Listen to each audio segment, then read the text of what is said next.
তখনও গির্জায় বসে আমি আর মেরি।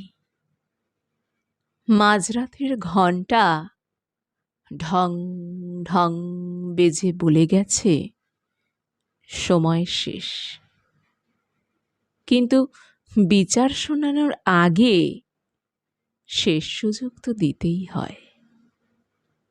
দর্শকের আসনে বাদুড়গুলোর কেউ কেউ বিরক্তির ডানা ঝাপটায়, কেউ কেউ খালি পেটে মস্ত এক হাই। এমনকি গলে যাওয়া মোমবাতিরও চোখ ঘুমে বুঝে বুঝে আসে। তবুও বুকে ক্রুশ বিধে যিশু মিটি মিটি হাসে।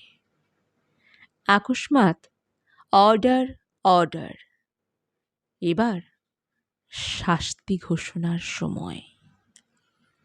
প্রথমে ওই পোকাদের হাতে তুলে দেওয়া হলো আমায়। ঘুনো সত্তা থেকে মুখ ফিরিয়ে নিল তারা। তারপর লাল পিঁপড়ের বাসায় ছুঁড়ে দেওয়া হলো আমার তেতো শরীর। নাক সিটিয়ে পালিয়ে গেল তারা। এমনকি এক ফোঁটা রক্ত না পেয়ে বাদুড়গুলো কাঁচা খিস্তি করে গেল। অবশেষে কঠিনতম নির্দেশ, হে বেটাকে নারীদের হাতে তুলে দাও, আপনি মরে যাবে। আর হলো ঠিক তাই। প্রথমে বিশ্বাস ভেঙে চৌচির, তারপর ফালি ফালি হৃদয়, ক্রমাগত অনুভূতিহীন শরীর। তবুও ব্যবহৃত হতে হয়।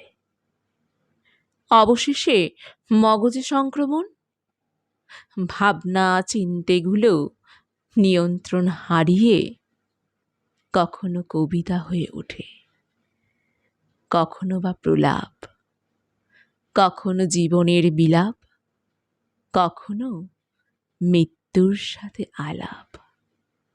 এখনো মাঝরাতের ঘণ্টা ঢং ঢং করেই বেজে যায়, যখন জীবন আর মৃত্যু ব্যস্ত রতিক্রীড়ায়।